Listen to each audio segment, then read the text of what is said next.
Welcome to I dream. నేను మీ Madhuri. Young rebel star Prabhas నటించిన కల్కి ట్రైలర్ రిలీజ్ అందరికీ గూస్ బాంబ్స్ తెప్పిస్తుంది. ఓ కొత్త లోకంలో విహరిస్తున్న ఫీలింగ్ కలుగుతోందని ఫ్యాన్స్ థ్రిల్ అవుతున్నారు. ఇక ట్రైలర్ చూసిన దగ్గర నుంచి డైరెక్టర్ నాగశ్విన్ ఏం చెప్పాలనుకుంటున్నాడు, అసలు భైరవ ఏం చేయబోతున్నాడు, బిగ్ బీతో వేయించిన అశ్వత్థామ క్యారెక్టర్ ఏమిటి, గ్రేట్ యాక్టర్ కమల్ హాసన్ ఏం చేయబోతున్నాడు, అసలు ఈ కథ ఏమిటి అన్న ప్రశ్నలు సగటు ప్రేక్షకులను ఉక్కిరి బిక్కిరి చేస్తున్నాయి. ఇక ట్రైలర్ చూస్తే డైరెక్టర్ నాగశ్విన్ కల్కి స్టోరీని లార్జర్ దాన్ లైఫ్ అన్నట్లు ప్లాన్ చేసినట్లు కనిపిస్తుంది.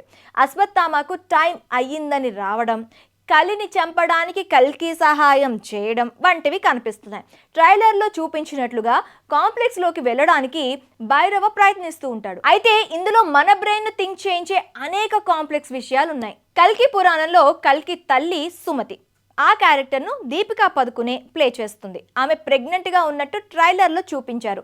కాంప్లెక్స్లో ఏవో ప్రయోగాలతో మహిళలకు పిల్లలు పుట్టేలా చేస్తున్నట్టు తెలుస్తుంది. దీపిక అక్కడి నుంచి పారిపోయినట్టు, ఆమె కోసం వెతుకుతున్నట్టు చూపించారు. అయితే పిల్లలు పుట్టే అవకాశం లేని దీపికకు 150 డేస్ గర్భవతి అని తెలుస్తుంది. సో దీపికను పట్టుకోవడానికి భైరవ, ఆమెను కాపాడటానికి అశ్వత్థామ, ఇలా వీరిద్దరి మధ్య ఫైట్ కనిపిస్తుంది. అశ్వత్థామ ద్వాపర యుగానికి చెందిన వ్యక్తి కావడంతో అతడి హైట్ కూడా కనీసం 12 అడుగుల పైనే ఉన్నట్లు ట్రైలర్లో కనిపిస్తుంది. ట్రైలర్ను చూశాక ప్రేక్షకులకు కొన్ని డౌట్స్ వస్తాయి. అసలు కల్కి ఎవరన్నది $1 మిలియన్ ప్రశ్న. దీపికకు పుట్టబోయే బిడ్డ కల్కినా లేక భైరవ కల్కినా? వీళ్ళంతా కాకుండా మరెవరైనా కల్కి ఉన్నారా? కమల్ హాసన్ వేసింది కలి క్యారెక్టరేనా అనే కామన్ డౌట్స్ ఉన్నాయి. కల్కి ట్రైలర్లో సినిమా కథ కాశీ నగరంలో జరుగుతుందని చెప్పారు. చారిత్రకంగా మన దేశంలో వారణాసికి ఎంతో ప్రాధాన్యత ఉంది. అయితే ట్రైలర్లో కాశీ చూపించింది అంతా ఫ్యూచర్కి చెందినది. అంటే అప్పటికి భూమి మీద ఉన్న నగరాలన్నీ నాశనమైపోయి వాళ్ళంతా అక్కడికి చేరుకుంటారేమో.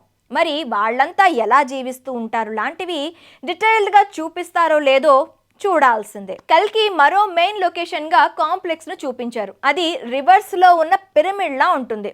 ముఖ్యంగా అది ఎక్కడి నుంచో వచ్చి ల్యాండ్ అయినట్టుగా చూపించారు. బహుశా ఇందులోనే విలన్ గ్యాంగ్ ఉంటారేమో మరి. ఇక భైరవ కోసం డిజైన్ చేసిన ఒరిజినల్ వెహికల్ బుజ్జి స్పెషల్ గా అట్రాక్షన్ గా మారనుంది. మొత్తానికి మరికొన్ని రోజుల్లో ట్రైలర్ చూసాక వచ్చిన డౌట్స్ అన్నిటికీ ఒక క్లారిటీ అయితే రాబోతుంది. ఫుల్ మూవీతో సమాధానం చెప్పనున్నారు కల్కి 2898 ఎడిట్ టీమ్. అప్పటి వరకు ఈ సస్పెన్స్ ని ఆడియన్స్ భరించాల్సిందే.